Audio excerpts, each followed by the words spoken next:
2 milliards de francs CFA, voilà ce que va coûter le projet Agriculture pour la nutrition et l'équité de genre. Ce projet qui concerne plusieurs régions de la Côte d'Ivoire devrait contribuer à améliorer l'état nutritionnel des nourrissons et l'autonomisation des femmes. Le ministre d'État, ministre de l'Intérieur et de la Sécurité, Ahmed Bakayoko, a procédé hier samedi à l'inauguration de la préfecture de Kouto dans la région de la Bagoué, un ouvrage d'un coût moyen de 150 millions de francs CFA réalisé par le PAPC. Dans ce journal, nous parlerons de la Syrie. L'opposition se rendra à la conférence de paix de Genève 2, très divisée. Les Nations Unies et la Russie approuvent cette participation de l'opposition à la conférence de paix de Genève qui s'ouvrira ce 22 janvier. Voilà pour le sommaire. Mesdames et messieurs, bonsoir. Bienvenue et merci de nous rejoindre sur RTI 1. Je vous l'annonçais en titre, le projet d'agriculture pour la nutrition et l'équité de genre est lancé depuis ce vendredi à Korogo. Plusieurs régions concernées, ce sont entre autres la Bagoué, le Bokani et le Gontogo. Ce projet va contribuer à l'amélioration de l'état nutritionnel des nourrissons et la diversification des régimes alimentaires. Il coûtera 2 milliards de francs CFA. Noël Niagno. 4 représentantes des 4 zones d'intervention, Korogo, Bondiali, Bondoukou, Nassien, du projet de production vivrière améliorée sont visiblement heureuses de recevoir de façon symbolique les kits agricoles du projet Agriculture pour la nutrition et l'équité du genre. Il s'agit à travers ce projet de développer les productions maraîchères et légumières à haute valeur nutritive, développer aussi la culture de la patate douce à chair orange riche en vitamine A, enfin, développer l'aviculture avec des races locales à travers de petits élevages domestiques. Finalité, améliorer l'état nutritionnel des nourrissons, des jeunes enfants et de leurs mères grâce à l'accès aux aliments d'origine végétale et animale, diversifier par la même occasion les régimes alimentaires, augmenter le revenu des ménages, rendre autonomes les femmes. On comprend donc la mobilisation des femmes et leur aisance à chanter et à danser pour exprimer leur satisfaction. C'est une occasion pour nous d'apprendre à combiner l'agriculture, cuisine et santé.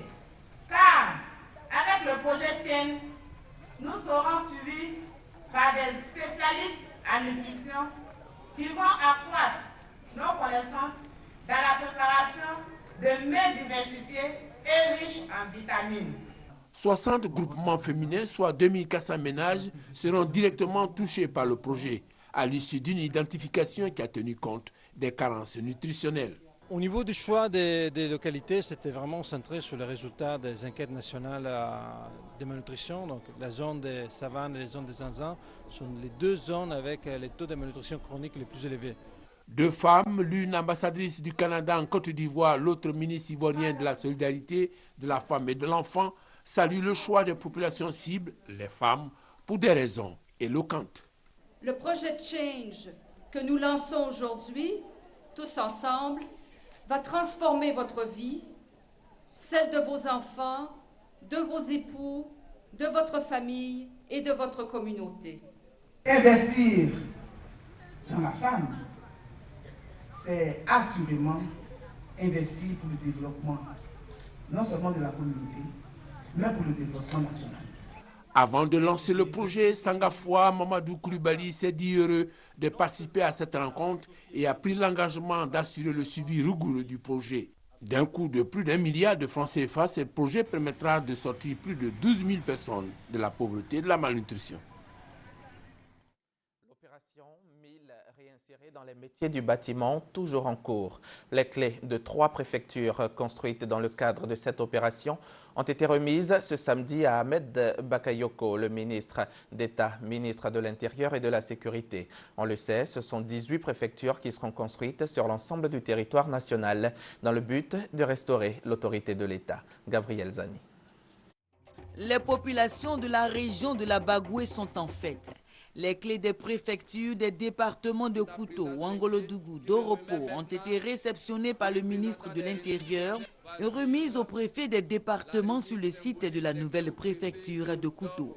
Ce programme de construction de préfecture est piloté par le projet d'assistance post-crise, PAPC, qui a financé également la réinsertion de 164 jeunes dans les métiers du bâtiment à hauteur de 41 millions de francs CFA. À ces jeunes, nous lançons un appel à la responsabilité, leur responsabilité. Le gouvernement, à travers le PAPC, leur fait un rapport de 12 millions de francs CFA en moyenne par chantier pour les soutenir. Mais la suite leur appartient. C'est à eux de tourner le dos à la facilité et de se mettre résolument au travail, car seul le travail paie. À Kouto, ce sont 56 jeunes qui ont contribué à la construction de la préfecture.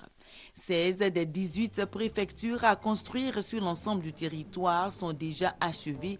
Cette politique est une réponse à une double problématique du gouvernement, à savoir la restauration de l'autorité de l'État et la mise en activité d'au moins 1000 jeunes. On va donner la préfecture à Kouto, mais également à Ouangolo-Dougou et à Doropo, pour que nous puissions continuer à apporter le développement vers d'autres contrées. Nous devons faire de ces villages des villes modernes. Et on peut le faire si on est ensemble. Chacun de vous est une opportunité, est une chance pour la région. Les jeunes formés en tant que maçons, menuisiers et électriciens ont reçu des chèques et des diplômes de formation pour leur réinsertion socio-économique. Après l'étape de Kouto, Umbato, Zukube, Kani et autres localités verront très bientôt s'ouvrir les portes de leur préfecture. Les 15 meilleurs acteurs du développement africain viennent d'être primés. Objectif, la promotion de l'excellence et l'incitation des Africains à contribuer à l'émergence du continent. La cérémonie de récompense a eu lieu à Abidjan, au Plateau, et c'est une initiative du groupe Safam Communication. Les détails avec Herman Niamien. Apollinaire Compaoré est le meilleur acteur de développement d'Afrique pour l'année 2013. Cette distinction, il l'a reçue à la 13e édition du prix panafricain de développement. Recevant le trophée des Super Prix Diamant, cet homme d'affaires burkinabé s'est dit honoré par cette marque de reconnaissance. Son vœu, a-t-il souligné, est de voir les investisseurs africains se donner les mains afin de bâtir le continent. Aux côtés d'Apollinaire Compaoré, Madiou Sampara, représentant du Mali. Lui s'est adjugé le Super Prix Or. Quant au Super Prix Argent, il est revenu au Tunisien Talel Sali. Le prix panafricain de développement, selon Sanogo Adaman, directeur général de Safam Communication Inter, a pour objectif de magnifier les cadres et personnalités du continent africain qui œuvrent inlassablement à l'émergence d'une nouvelle Afrique prospère et pacifique. Outre la remise des super prix, les 15 meilleurs bâtisseurs du continent ont été également primés. Certains ont reçu des prix sectoriels, comme le super prix Coup du cœur du jury, remporté par le Sénégalais Mohamed Mokhtar, et le super prix bronze, remporté par le Burkinabé Beli Biyen. L'ONG ASAPSU et le HCR, le Haut Commissariat pour les réfugiés, sensibilisent les populations de Yopougon. Ils se sont rendus au quartier Saint-Pierre de la commune. C'est une tournée de sensibilisation qui a pour objectif la consolidation de la cohésion sociale en Côte d'Ivoire. Reportage Serge Gongomin et Serge Coléa. Au quartier Saint-Pierre de Niangon à Yopougon, les populations retrouvent la gaieté et la bonne humeur. Les fortes dissensions, nées des crises politiques successives en Côte d'Ivoire, ne sont plus qu'un vieux souvenir. Plus d'animosité entre les familles. Le mur de méfiance est tombé grâce aux actions de réconciliation et de cohésion sociale menées par l'ONG ASAPSU, le Programme national de cohésion sociale et le Haut Commissariat pour les réfugiés, HCR. Tous les jours, chaque dimanche, chaque samedi matin, on joue ensemble aussi. Guérir, gourou, ménager, durer tout le monde. On fait ensemble. Par exemple, moi, mon frère, lui a fait Yacouba. Il m'a donné manger, il est venu manger. Ce quartier était vide. Ceux qui avaient fui sont revenus. Et on se voit, on se salue. Il y en a même qui te voient, ils te font à tout, comme si quelqu'un qui va voir son parent, ça fait des milliers d'années. Pour rendre plus durable ces acquis, l'ONG ASAPSU et ses partenaires, le HCR, le SARA, le service d'aide et d'assistance aux réfugiés et apatrides, renforcent la sensibilisation des populations du quartier Saint-Pierre de Niangon à travers des échanges, des témoignages et un gala de football. Pour la cohésion sociale, nous avons constaté qu'ils commencent à vivre en paix et avec leurs voisins et avec les personnes qui ne sont jamais parties. Vraiment, je suis très contente et très fière de nous et notre travail. On ne savait pas qu'un jour, sur cette place, certaines personnes allaient s'asseoir ensemble et discuter. Je crois qu'il y a du chemin qui est fait. Et nous souhaitons que cela continue. Ces efforts de renforcement de la cohésion sociale au sein des populations, initiés par l'ONG ASAPSU et ses partenaires, sont salués par les chefs de terre et chefs religieux, porte-parole des populations du quartier Saint-Pierre de Niangon à Yopougon. Ouvrons ensemble la page politique de ce journal. Commençons par cette réunion des militants et sympathisants du Rassemblement des Républicains. Au cours de cette réunion de mobilisation, le secrétaire départemental Adama Tongara a fait le bilan à mi-parcours du président de la République Alassane Ouattara dans la commune d'Abobo. C'était le 15 janvier dernier au siège du parti, toujours dans la commune d'Abobo. Sidonie Davila. 2013, une année fructueuse pour la commune d'Abobo. C'est le secrétaire départemental du RDR, Rassemblement des Républicains, Adama Tongara, qui le dit. Lors de la rencontre avec les militants et sympathisants du parti, il a fait l'évaluation des travaux entrepris par le président Alassane Ouattara au cours de l'exercice 2013. Un bilan si riche en réhabilitation, en construction d'infrastructures économiques, en remobilisation qu'on appelle de nos structures sanitaires et sociales, et dire aux militants d'Abobo que le progrès est en marche. Le président est en train de travailler pour la Côte d'Ivoire, pour son émergence en l'an 2020. Nous avons l'autoroute Abobo-Anyama qui est en cours. Nous avons le centre commercial de Samaké qui est pratiquement achevé. Nous avons le marché de Dokui qui vient d'être terminé. Nous avons la nouvelle gare d'Abobo qui est terminée. Conscient des difficultés que connaît la population d'Abobo, Adama Tongara se dit optimiste pour cette nouvelle année. Nous avons en février la pose de la première pierre du musée d'art moderne d'Abobo et en juin le centre commercial d'Abobo. Et je dois dire que la SICOJ est en train de construire un quartier, près de 30 000 logements. Au terme de la rencontre, le secrétaire départemental et député de la commune d'Abobo a sensibilisé les membres et sympathisants du RDR à une forte mobilisation pour la présidentielle à venir. Le reportage de Sidonie Davila a été dit par Alexis Ouedraogo. Restons en politique et prenons la direction d'Aoukro, où s'est tenu ce week-end le premier séminaire du secrétariat exécutif du PDCI. Entre autres points à l'ordre du jour, l'adoption des normes et standards des comités de base et des sections, le canevas d'élaboration des plans d'action sectoriels du secrétariat exécutif, le compte-rendu de Thomas Guessambi, notre envoyé spécial à Daoukro. 2 jours pour plancher sur 9 diligences qui lui sont assignées. C'est ce que fait le secrétariat exécutif du PDCI au cours de son premier séminaire depuis son installation en novembre dernier. À la fin, l'équipe du professeur Maurice Kakougi Kayue peut livrer la conclusion de ses travaux au président du parti, Henri Konan Bédié. Au titre de la nomination des membres des grands conseils régionaux, le secrétariat exécutif a recommandé le maintien des anciens grands conseils à jour de leur cotisation des années 2010, 2011, 2012 et 2013, comme décidé lors de la publication des listes des membres des organes centraux du parti. La nomination des grands conseillers régionaux interviendra après l'élection des secrétaires généraux de section. Au titre du calendrier d'installation des structures du parti, après débats et observations, le secrétariat exécutif a adopté le calendrier de toutes les structures du parti. Comité de base, section, organisation des jeunes et des femmes. Ce calendrier sera présenté, discuté à la prochaine réunion du bureau politique. Le secrétariat en a profité pour fixer au 23 janvier prochain la cérémonie de présentation de vœux au président du parti. Un moment sans doute d'échange sur des problèmes politiques entre le président et les militants du parti.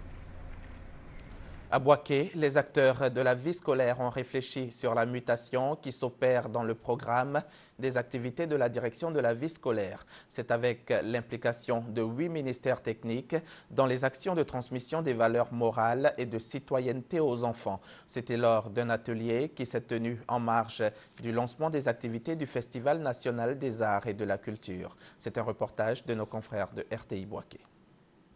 La direction de la vie scolaire est dans une phase de mutation du programme de ses activités avec l'implication de 8 ministères techniques dans l'exécution de ses missions. Des ministères qui mettent aussi l'accent sur l'inculcation des valeurs à la jeunesse. Cela nécessite une synergie de tous les acteurs du terrain pour le bon fonctionnement de son système. C'est le sens de cet atelier qui a ponctué le lancement du programme du Festival des arts et de la culture à Bouaké. Il y a véritablement un complément entre ce qu'on fait en classe de mathématiques, entre ce qu'on fait de la biologie et l'activité coopérative. C'est cet ancrage que nous voulons trouver.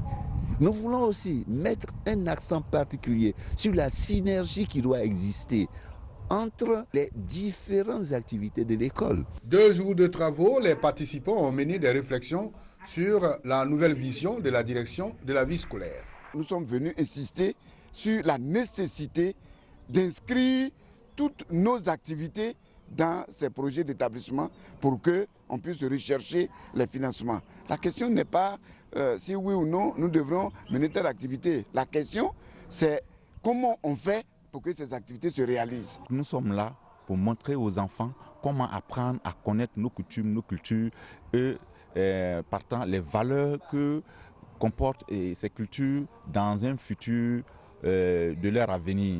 L'élément nouveau que nous venons d'apprendre, c'est comment travailler sur le terrain avec les autres acteurs du terrain. Nous parlons des activités vie scolaire, des activités socio-éducatives, afin d'éradiquer, par exemple, les grossesses en milieu scolaire. Le chapitre de la solidarité et du partage a été évoqué pour une bonne destination des fonds recueillis par les élèves. Protégeons notre environnement, c'est le thème de cette 3e édition du Festival national des arts et de la culture dont on vient de vous parler et qui se tiendra en juillet prochain dans la ville de Bouaké. Le lancement du programme des activités de ce festival a eu lieu récemment en présence des autorités locales. On reste avec les reporters de RTI Bouaké. Délocalisée à Bouaké, cette double cérémonie de lancement des activités du Festival national des arts et de la culture et de celle de la journée de solidarité et de partage vise à se rapprocher de tous les principaux acteurs de la vie scolaire. Il s'agit des directeurs régionaux de l'éducation nationale et de l'enseignement technique et des chefs de service qui, eux, vont informer et sensibiliser les élèves et les enseignants sur la nouvelle vision de la direction de la vie scolaire. Cette vision, il faut le savoir, reste le renforcement des approches pédagogiques du système éducatif ivoirien par l'intégration de ces activités dans le programme d'enseignement. Outre la transmission des connaissances scientifiques, littéraires et culturelles, la DVS attend préparer les enfants à la citoyenneté active en leur inculquant des valeurs morales et en développant chez eux des compétences dans le but de leur favoriser une bonne intégration sociale. La transmission de ces valeurs ne peut réussir sans l'implication des professionnels en la matière, ce qui explique l'innovation des activités de la DVS. Un commissariat général créé au sein de cette structure, dont les membres sont issus de 9 ministères techniques, est déjà en activité. Une rajout de 2 disciplines, compte et cinéma photo, a été faite qui porte de 8 à 10 des matières des compétitions du festival. Les lauréats du prix de la meilleure cuisine du gouverneur du district d'Abidjan, édition 2013, ont reçu leur lot des mains de Konéaka, préfet de Bouaké.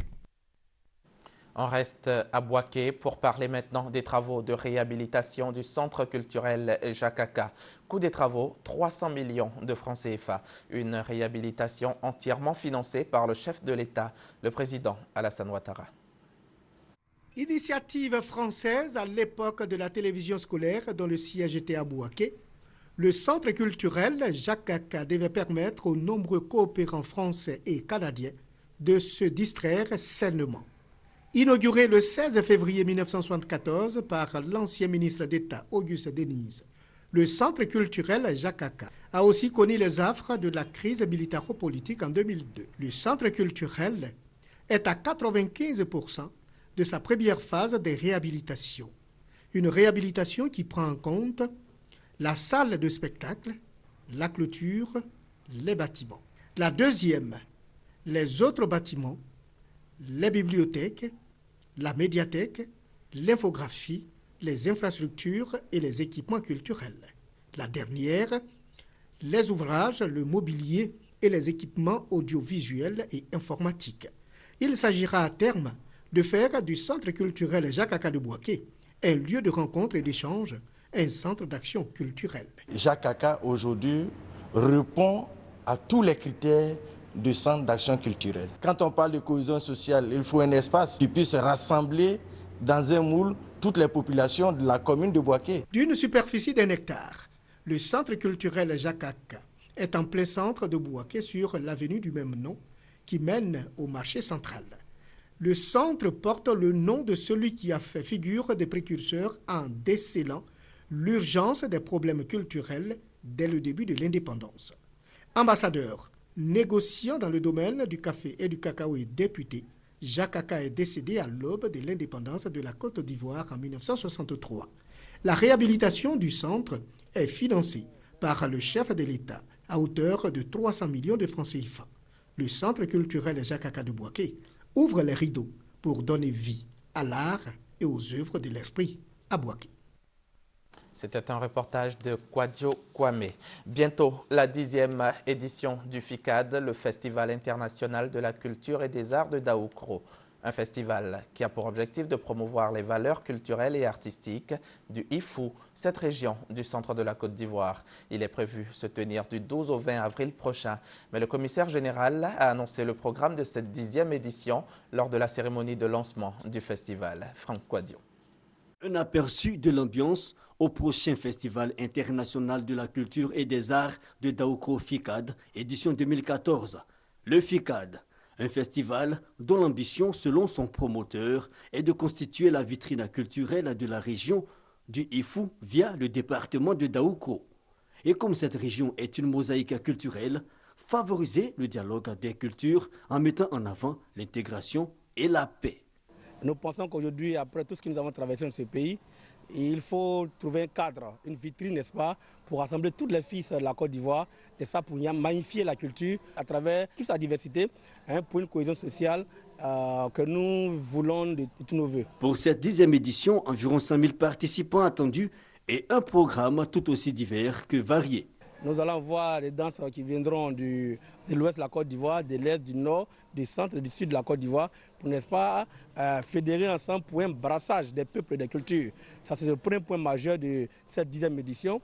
Un autre point majeur, nous voulons inscrire la littérature dans le festival parce que c'est un festival des arts et de la culture. Nous voulons inscrire la littérature à travers un concours de nouvelles et de poésie à travers ce festival-là. Notons-le, le FICAD, connu sous le label Daoukro Karna Festival, existe depuis 2004. Il revêt désormais un caractère international avec la participation de plusieurs troupes venues d'Afrique et d'ailleurs. Toujours à l'intérieur du pays, rendons-nous à Ara, dans la région du Morono. Là-bas, l'on a célébré la fête de l'Ignam, une tradition devenue une institution et peut-être bientôt un festival. C'est ce que nous dit Eugène Atoubé. Ils sont arrivés de toutes les contrées de Côte d'Ivoire, pour les uns et pour les autres de l'extérieur du pays. Tous mus par la même motivation, vivre Bédiélou. Bédiélou, c'est la fête d'Ignam à Ara.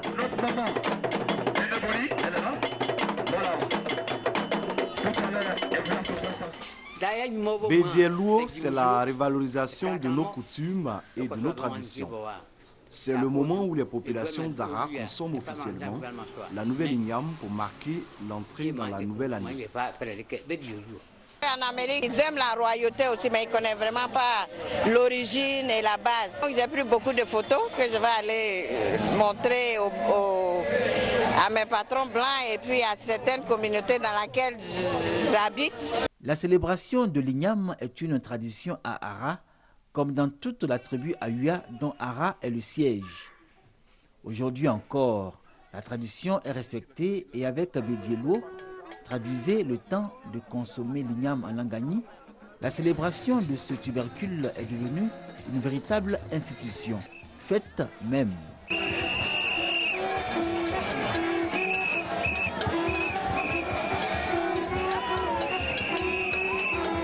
Si pour les filles et fils d'Ara, Bédiélo illustre leur entière disponibilité à répondre à l'appel de Nana Teyua II, chef de la tribu Ayua, l'attachement à leur culture et l'amour de leur terre natale, l'événement revêt un enjeu de haute portée sociale à Ara. Ici, les valeurs d'amour, de fraternité et de partage sont réaffirmées. Hommes, femmes, enfants, personne ne s'y soustrait au cours de ce grand moment de retrouvailles et de communion. Ils sont venus là payer la viande pour vraiment honorer et satisfaire la famille, distribuer à qui de droit. On sait à tout le monde, c'est un sacrifice, donc tout le monde doit manger. Pour l'engouement et l'intérêt qu'il suscite, Bédiélo veut se muer en festival. Un festival de promotion des valeurs et de la culture du peuple Ayua qui aura besoin du soutien de la municipalité et du conseil régional du Moronou. Les deux structures pour cette édition ont apporté un appui financier considérable pour la réussite de Bédiélo. Les fidèles des églises de Côte d'Ivoire sont venus d'Abidjan et de tout le pays pour une veillée de prière adressée à Dieu pour la Côte d'Ivoire justement et l'ensemble de ses habitants. Consolidation de la paix et cohésion sociale. Pour ces chrétiens, la Côte d'Ivoire est le bien commun à tous et chacun des Ivoiriens a le devoir de tout mettre en œuvre pour que le pays reste debout et viable. Il y a l'espoir pour ce peuple. Dites-le que parce que le Dieu du ciel est dans ce pays, il y a l'espoir pour ce pays. Des prières, des chants de louange et d'adoration pour la Côte d'Ivoire et pour le bien-être des populations qui y vivent. Voilà le rôle que veut jouer l'Église adventiste de Côte d'Ivoire dans le processus de paix et de réconciliation nationale initié par le gouvernement. Réveil et réforme, c'est le thème de cette veillée de prière qui réunit les membres de l'Église venus de toutes les villes du pays. Nous savons que les vœux ont été partagés ici et là, mais en tant que chrétiens, nous croyons que ce ne sont que des vœux et que la réalisation se fera grâce à la puissance du Seigneur. C'est pourquoi nous sommes invoqués Dieu pour qu'il agrée nos vœux. Selon le pasteur Gonkanou Benjamin, les chrétiens doivent être des artisans de paix et des porteurs de bonnes nouvelles. Un message entendu par les fidèles. Nous invitons tout un chacun à pouvoir œuvrer pour la réconciliation vraie et sincère et pour que aussi l'émergence tant prônée par les autorités aussi puisse aboutir. L'amour du prochain, la fraternité vraie et le dialogue ont été également enseignés au cours de cette soirée. Hors de chez nous, commençons l'actualité internationale sur le continent africain.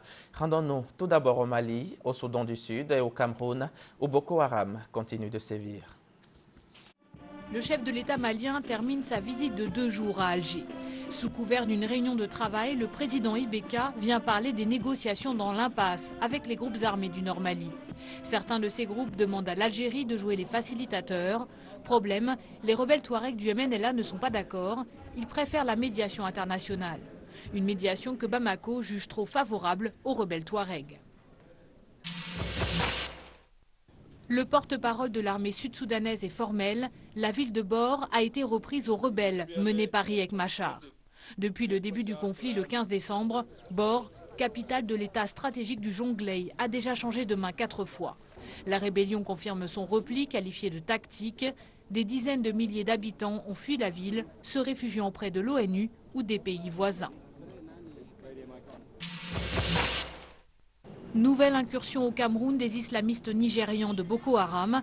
Des combattants de la secte ont traversé jeudi la frontière pour préparer une attaque contre un commissariat nigérian.